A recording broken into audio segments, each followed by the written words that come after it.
3,000 రూపాయలు నిరుద్యోగ భృతి ఇస్తాం తమ్ముళ్ళు. మన ప్రభుత్వం వస్తానే యువతకు 3,000 రూపాయలు ఇస్తాం. అమ్మ నాన్న పైన ఆధారపడాల్సిన అవసరం లే. నేనే అండగా ఉంటా మీకు. ఇంకో పక్క సంవత్సరానికి 4 లక్షలు, 5 ఏళ్లలో 20 లక్షల ఉద్యోగాలు ఇప్పించే బాధ్యత తెలుగుదేశం పార్టీ తీసుకుంటాం. ఇవే కాకుండా మీ ఊర్లో మీరు బొబ్బుల్లో కూర్చొని అమెరికాలో పనిచేయాలంటే వర్క్ ఫ్రమ్ హోమ్, మీ ఇంటి నుంచే పనిచేసే విధానాన్ని తీసుకొస్తా.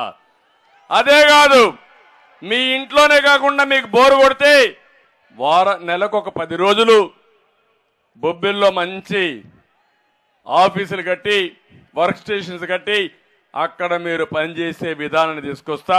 మా తమ్ముళ్ళ ఆదాయం వేస్తా.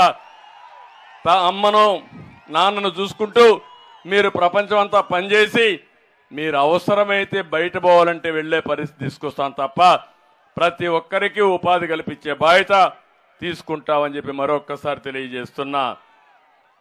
అన్ని రంగాల్లో రివర్స్ లో టాప్ లో పెట్టాడు. కానీ ఆయన ఆదాయంలో మాత్రం బ్రహ్మాండంగా పెరిగిపోతున్నాడు. పేదవాడు పేదవాడయ్యాడు. అవునా కాదా? మీ జీవన ప్రమాణాలు పెరగలేదు. అవునా కాదా? కానీ దేశంలో రిచెస్ట్ సీఎం ఎవరు తెలుసా? ఎవరు?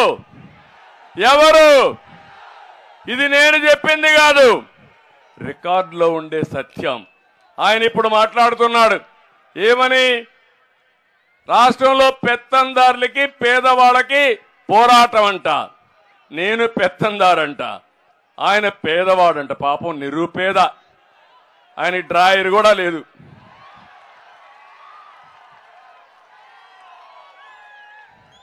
పేపర్ లేదు, టీవీ లేదు, బంగ్లాలు లేవు, ప్యాలెస్లు లేవు, బట్టలు లేవు.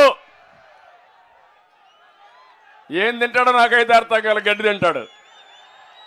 ఈ గడ్డే తింటున్నాడు, అడుక్కుంటున్నాడు. మా చెల్లెమ్మ చెప్పినట్టు రేపు వస్తాడు, అప్పుడు ఓట్లు అడుక్కున్నాడు.